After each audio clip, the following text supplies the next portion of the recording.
Como é que é? Na geral. Aqui, da Kiss FM, já temos o Paulo Roberto Santos, técnico do Santo André. Boa noite, Paulo. Eu tô no negócio. Boa noite, é um prazer poder estar falando com vocês aí. Quem em Frankfurt é você? Ô, Paulo, prazer, viu? Satisfação te receber aqui no Na Geral, da Kiss FM. Obrigado pela gentileza. Que a gente está curioso de saber, na realidade, ô Paulo, como é que o Santo André vai voltar aos treinamentos, em que condição, com quantos jogadores a menos, o que é que vocês conseguiram fazer para manter o Santo André no Campeonato Paulista com toda essa paralisação que já dura desde o mês de março, né? Mais de 3 meses, já entra no seu 4º mês. Grande abraço para você, Paulo. Um abraço. A condição de retorno, ela dificilmente ela será a mesma, né? Eu acho que para nenhuma das equipes. Mas tem aquelas equipes que vão sentir mais e as que vão sentir menos. E eu coloco a equipe de Santo André entre as equipes que vão sentir mais. Talvez a equipe que sinta mais, não só pela ausência de atletas que faziam parte de uma espinha dorsal da equipe, mas também pelo fator casa, né? De você não ter a sua casa, não só para os treinamentos, como também para o mando das partidas. E até por isso nós estamos aí retardando o nosso início aos trabalhos. Eu já visto que as outras agremiações aí já estão desde o dia 22 já trabalhando, né, adiantando tudo, e nós só vamos começar esse trabalho só a partir do dia 1º. Então, essa paralisação para nós, ela foi muito ruim, e acredito eu que dificilmente nós voltaremos aquele mesmo patamar de quando da parada, né? E eu acho também muito difícil que todas as equipes voltem, mas nós sabemos que quando você não tem um elenco muito mexido, a sua perda é um pouco menor, né? O caso do Santo André é um caso diferente, um elenco muito mexido, estamos tentando aí repor essas peças, ainda não conseguimos repor todas elas não, talvez até amanhã nós tenhamos definido isso, e vamos ter que trabalhar na realidade dentro dessa dificuldade. Boa noite, todo mundo aí. Só fazer uma pergunta pro Paulo aí. Que é o Muricy Ramalho. Eu queria saber o seguinte, parece ridícula a pergunta, mas eu quero saber se você sente diferença do clima em São Paulo e do Rio de Janeiro para treinar o jogador. Como é que é, Muricy? Não te entendi, Muricy. Porque antigamente tinha muita diferença de treinamento, de pessoal, essas coisas. A diferença do Rio de Janeiro e de São Paulo era muito grande. Eu quero saber se você sente isso.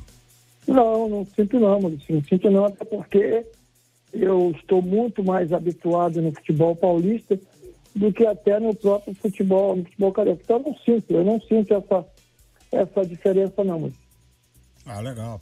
Isso é ótimo. Ô, Paulo. Você foi prejudicado, né, meu? Tá na cara, né? Eu acho que todas as equipes foram prejudicadas com essa parada, né? Eu acho que todas elas. E, como eu coloquei para vocês, umas mais, outras menos. Até pela questão estrutural também, né? Agora, a questão estrutural, ninguém tem culpa, né? Eu acho que pela questão estrutural também, a equipe de Santo André talvez seja uma daquelas equipes mais prejudicadas com essa parada, mas todos tiveram um percentual de prejuízo, todos.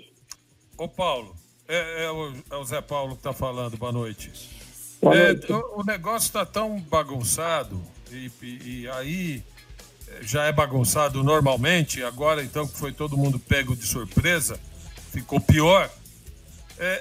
Existe a chance, por exemplo, de você estar remontando sua equipe.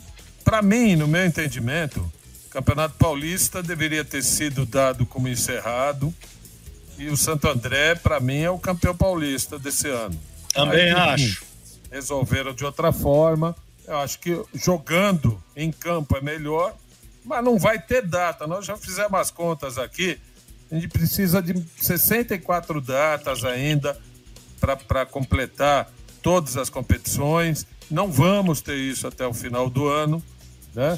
Porque times que estão em Libertadores, enfim, e outras competições não vão ter como cumprir todas. E aí corre-se o risco de você estar fazendo esforço danado para remontar a sua equipe e a CBF querer começar o Campeonato Brasileiro. Então, eu acho que não sei se isso já foi passado para você ou qual é a tua opinião a respeito. Pode ser que todo esse esforço seja feito para o Campeonato Paulista não terminar, da mesma forma. Esse risco nós sabemos que nós corremos, até por questão dessa situação da própria CBF querer iniciar o Campeonato Brasileiro. Nós sabemos que o nosso risco, ele hoje é até maior do que das outras agremiações, porque nós estamos retornando dia 1º.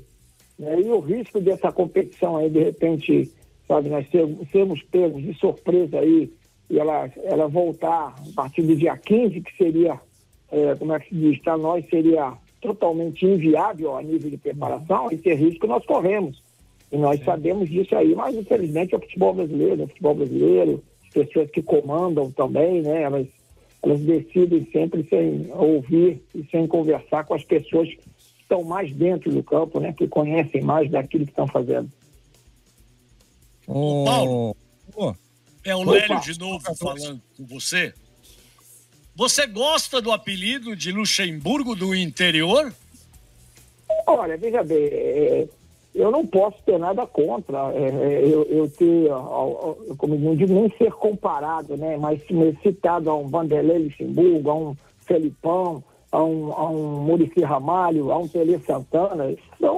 Na verdade, são ícones do nosso futebol, são referências. Eu não tenho nada contra. Eu sempre recebi isso aí de forma bem natural, entendeu? Até porque é um profissional que a gente tem todo o respeito a ele com relação ao trabalho dentro de campo, por tudo aquilo que ele fez e ele está fazendo, né? Então, quanto a isso, eu não tenho nenhum incômodo não com relação a isso.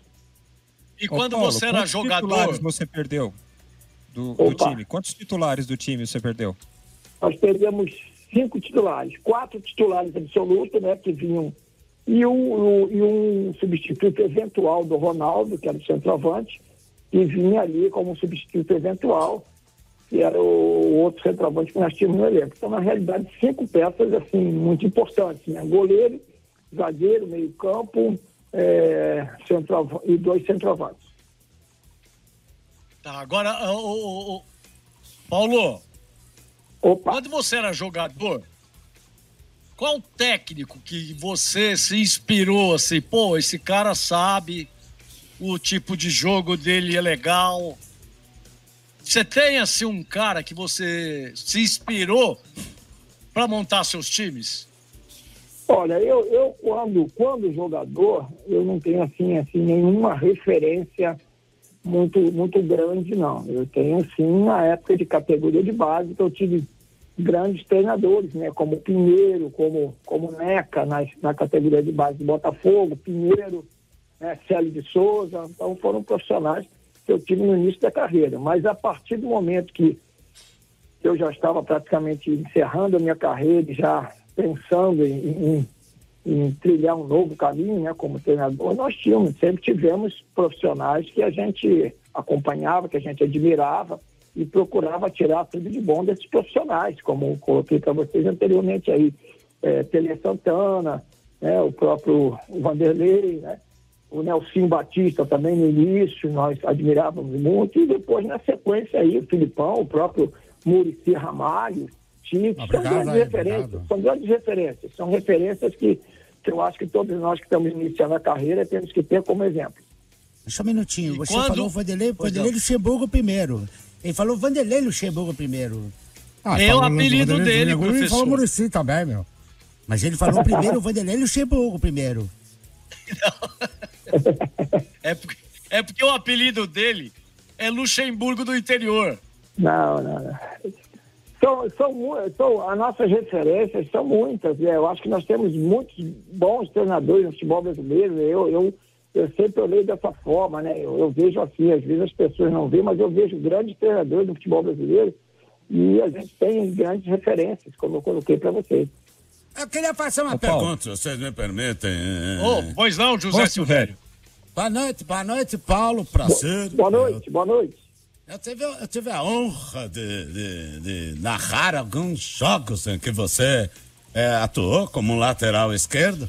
Eu queria saber se é uma posição fácil para você ter uma visão do jogo como técnico hoje. Do lado de cá, você que jogou na lateral esquerda, você hoje está sentado no banco, naquela areazinha bem pequenininha. Aquilo te facilitou ou não? Olha, eu acho que na época em que eu joguei, né, os laterais, né, eles tinham a primeira função deles, a preocupação era mais dentro da linha de 4. E você não se lançava tanto ao ataque, você tinha uma visão até privilegiada de grande parte do campo, né, principalmente quando as jogadas se apresentavam no setor ofensivo. Então você tinha como observar, né? Então eu sempre fui um atleta que procurei dentro de campo também ser muito observador, e isso aí acho que me ajudou um pouco no início da minha carreira, principalmente. Tenho duas aqui em uma, Paulo, se vocês me permitem, Lélio. Duas? Primeiro, você confirma, Paulo, que o Santo André vai mandar os jogos no Canindé? Isso aí já está definido? E quantos jogadores vocês conseguiram contratar já para fazer a reposição do elenco? O Canindé está praticamente definido, mas com uma opção ainda do estádio da Ponte Preta, né? E nós conseguimos até agora, na realidade, 3 contratações para se repor aquelas lacunas que foram deixadas com a saída daqueles eventuais titulares. Vocês contrataram um goleiro, né? O Ivan, que acho que jogou em Santa Catarina, né? E quem mais? Isso aí. O Ivan. Contratamos o William, zagueiro, né, o William Goiano, que jogou no Botafogo da Paraíba, e acertamos também com o Rafael Lucas, centroavante, que atuou no Goiás, atuou no Curitiba, e ultimamente estava defendendo a equipe da Napolina de Goiás. Então esses 3 atletas, eles já estão assim, já contratados, e nós estamos na dependência aí de mais 1 ou 2 contratações. Paulo. Paulo. Oi. Pode ir, quem chamou primeiro? A gente estava discutindo aqui, antes de você entrar no ar, que os clubes grandes, inclusive com uma quebra, né, que aconteceu, já estavam muitos em dificuldade financeira, e com essa quebra aí dessa parada, piorou um pouco. Então a gente estava dizendo... O Dudu, por exemplo, pode ir embora do Palmeiras. A gente está vendo grandes jogadores, talvez os principais jogadores tenham que ir embora para equilibrar as finanças dos clubes. Você acha que é por aí mesmo? E nos clubes com um orçamento menores, os clubes, o que vai acontecer, hein? Olha, as equipes com orçamento menores, elas tentaram aí durante essa parada manter verbalmente, né, em sua grande maioria, verbalmente, parte do elenco, ou grande parte do elenco. Alguns conseguiram aí pelo menos 80%, 90% da permanência de seus elencos, outros não, como a equipe do Santo André, entendeu? Mas eu acho que as dificuldades das equipes menores, principalmente a partir dessa pandemia aí, elas são bem maiores, né? Nós temos aí equipes que elas ainda dependem muito, praticamente 100% dessa última cota da Globo, né? Que é a patrocinadora da competição, para que essas equipes possam aí cumprir com seus compromissos. Então, eu acho que todos estão com dificuldades nesse momento, todos, mas as equipes menores, elas têm as dificuldades a nível estrutural e financeira que são bem maiores do que aquelas equipes mais estruturadas e consideradas grandes. Você acha que qual é o risco de algumas equipes desaparecerem momentaneamente ou não? Olha, eu acho que isso aí até que não, né? Eu acho que não, esse risco aí eu não vejo esse risco. Eu vejo um risco de muita coisa mudar dentro do futebol, principalmente a nível salarial, né? As equipes isso é fato, né? Isso aí vai ser uma realidade no nosso futebol até o momento que as coisas voltarem a se equilibrar. Então, a gente tem que torcer pelo seguinte, as empresas que vão conseguir sobreviver, elas vão ter que anunciar para vender mais. Você concorda? Concordo. Então, essas empresas vão ter que... Qual é o esporte que chama mais a atenção do povo? É o futebol. Então, quer dizer, essas empresas que querem vender mais vão ter que anunciar, vão ter que investir dinheiro nisso, e pode até ser uma coisa de melhor até pro futebol. Pode.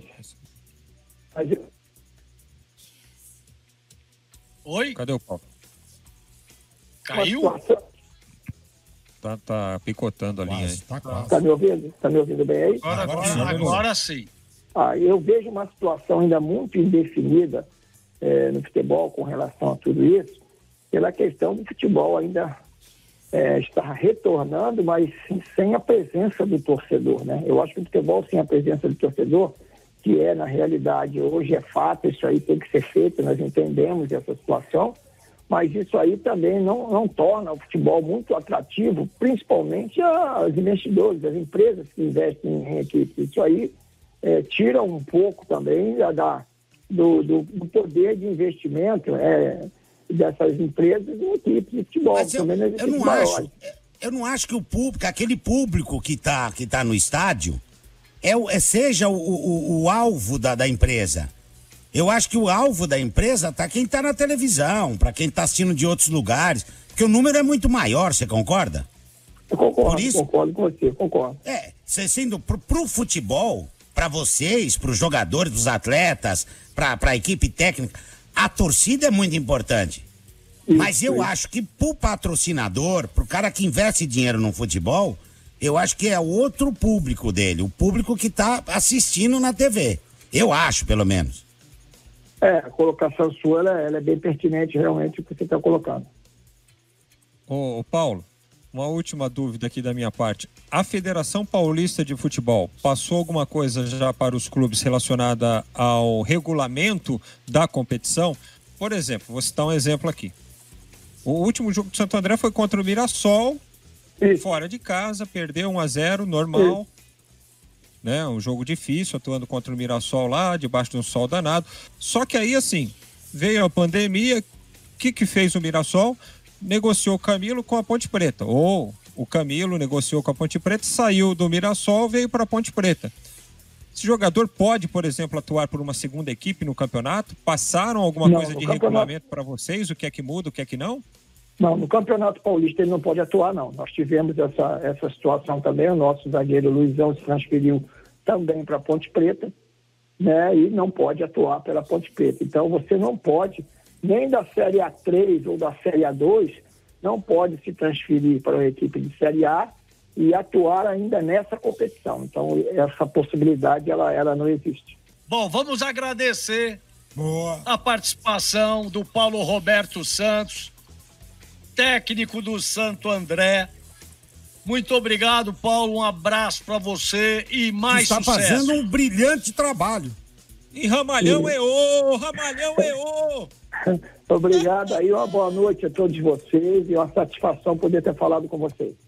Independente do que aconteça daqui para frente, você é o campeão paulista, para mim, fim de papo. Obrigado, um abraço, uma boa noite a todos, hein? Obrigado, um abração. Como é que é?